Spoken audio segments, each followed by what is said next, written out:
Hello, everyone. I hope you're doing well. I hope everyone had a meaningful Yom HaZikaron and very festive Yom HaAtzmaut. And I look forward to seeing everyone who will be in Shul over Shabbos. This week's Erev Shabbos Video Dvar Torah is sponsored anonymously with Hoda'ah to Hashem and brachos for Hatzlacha and peace for Klal Yisrael.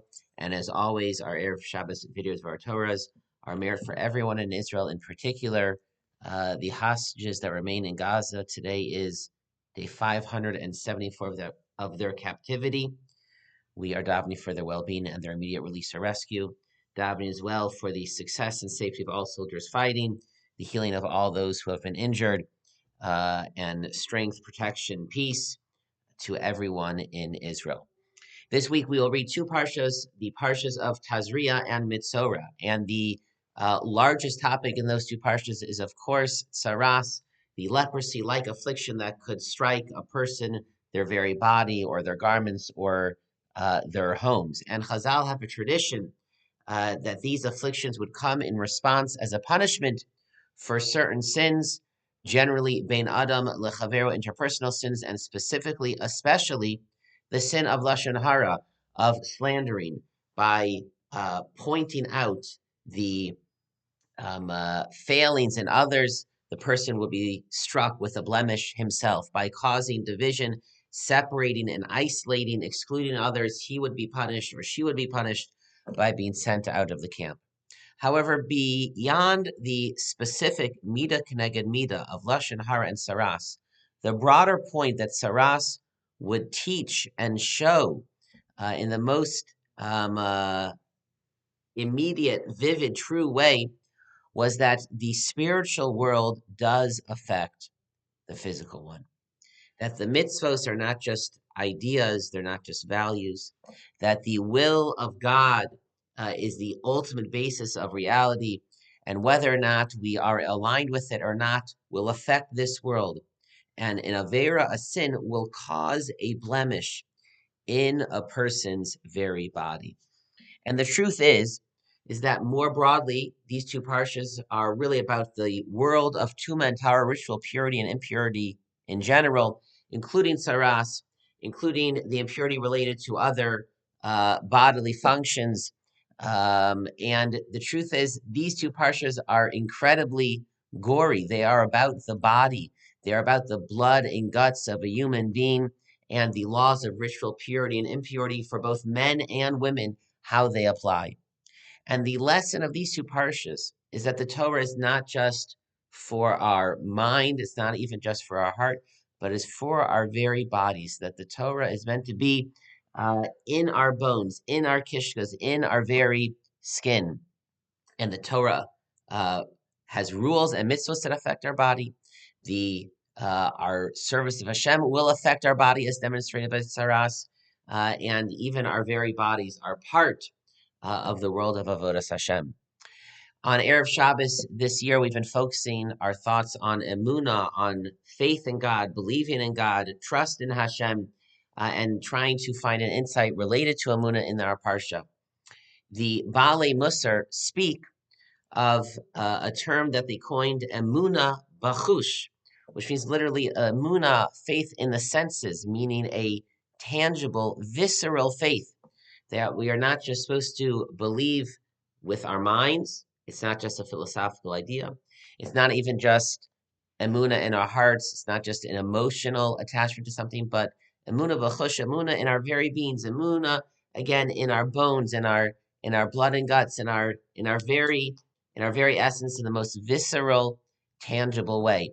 And the entire world of Tuma and Tara, ritual purity and purity, would strengthen such a kind of emuna because a person would feel viscerally the tuma associated with touching a dead body or touching a dead animal or some other bodily function which would cause tuma. And then a person would go into the mikvah, or a person would be sprinkled by the paraduma, or a person would follow the prescription of how a Masorah is purified through certain carbonos and sprinkling, and a person would feel cleansed, would feel purified. And there was this visceral sense of the spiritual world, of the world of Emuna.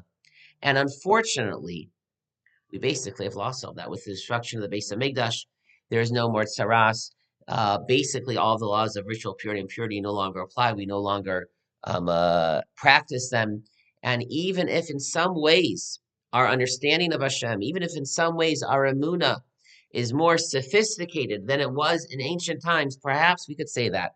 However, it is less visceral, it is less immediate, it is more of an idea and is not as much in our very beings. We don't taste it the same way. We don't feel it the same way as if it is something tangible. And the Bali Musar would speak very much about how to strengthen, how to increase, how to develop an Emuna b'chush, to feel our faith with our very bodies. And that requires imagination, that requires the use of our senses, that a person should be particularly mindful in the first bite of food that they eat, that they recite a bracha, and then declaring Hashem as the creator of this food, who provides it with its existence, its spiritual energy, and then to eat the first bite incredibly slowly and to try to taste the gift of Hashem on our tongue. Or for a person to meditate, to take deep breaths, and just as Hashem blew the force of life into Adam through a breath, to feel in a deep breath Hashem giving me life, and Hashem restoring the soul that is inside of me. We are to use our imagination to try to see, feel, imagine that the words that come out of our mouths are alive, are real. You can see them dancing in front of us. And when they're words of Torah, when they are words of comfort, when they are words of kindness, when they are words of respect to those who deserve respect, they are mitzvos that are alive, that they're angels dancing in the world, that surround me, that lift me up, that heal me, make my body stronger. And just the opposite, unfortunately, if negative words come out of our mouths in any form, we should imagine some very real negative force, as if tsaras would be attacking our body. There are so many ways to do this, but this is what the Balei HaMusar, the great teachers of the Musar tradition, would speak of, to try to increase through imagination, through meditation, to strengthen our Emuna. So there's not only just an Emuna, a faith that resides in our minds and our hearts, but a faith that resides in our very bodies, Emuna in our Kishkes, so to speak. And even though almost all of the laws, the details of the parshas of Tazria-Metzora no longer really apply today, we do not observe them. However, this very fundamental point that Emuna belongs in our bodies, that still is incredibly true and something for all of us to strive for today. Everyone should have a good Shabbos and Shabbat Shalom.